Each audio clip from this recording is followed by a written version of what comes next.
So eto nga mga boss ang sinabi ni LeBron James at Coach JJ Redick dito patungkol nga sa pagkuha ng Los Angeles Lakers dito nga para kila Dorian Finney-Smith at Shake Milton. Ano nga ba naging komento nila para nga dito sa dalawang players na to? Kuha rin natin mga boss ang reaksyon dito nga ni Dorian Finney-Smith dito nga sa pagpunta niya sa Los Angeles Lakers. Ano nga ba mga boss ang kanilang sinabi dyan? Tara't pag-usapan natin yan.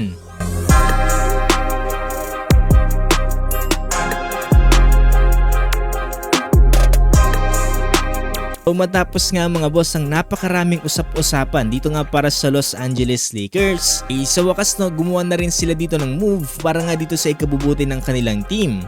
So nga lang mga boss, talagang meron talagang mawawala dito para sa team ng Los Angeles Lakers at ito nga sila D'Lo at Maxwell Lewis. Rare nga lang mga boss dahil ito na rin ang ikalawang beses na ipapadala ng Los Angeles Lakers etong si D'Lo para dito nga sa Brooklyn Nets. Samantalang itong sila Dorian Finney-Smith at Shake Milton mga boss, naging kakampi nga dito ng kanilang head coach na si JJ Redick. Ito naglalaro pa to sa NBA. Ito nga para sa kupunan ng Philadelphia 76ers at dito nga daw sa Dallas Mavericks. Halina't pakinggan natin mga boss ang kanilang mga sinabi patungkol dito. Unahin na natin itong mga boss, itong sinabi ni LeBron James. Unang-una mga boss tinanong kagad dito si LeBron James kung nasa championship level na nga ba daw kagad ngayon ang Los Angeles Lakers at kung kayang-kaya nga ba daw nilang manalo ng championship ngayon. Sabi ni LeBron mga boss hindi daw sa ngayon pero napakalaki daw ng kanilang room for improvement lalo na daw sa pagdating ng dalawang players na sila Dorian Finney-Smith at itong si Shake Milton.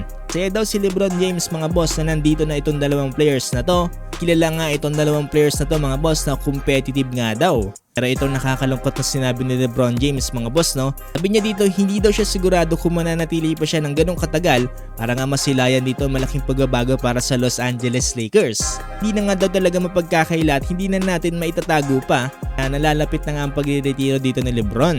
Ito man mga boss nagpasalamat itong si LeBron James dito nga kila D'Lo at Maxwell Lewis. Yun nga daw sa samahan na ipinakita nila dito para sa Los Angeles Lakers. Nakakalungkot nga lang daw talaga isipin na merong mga players na aalis para sa kanilang team.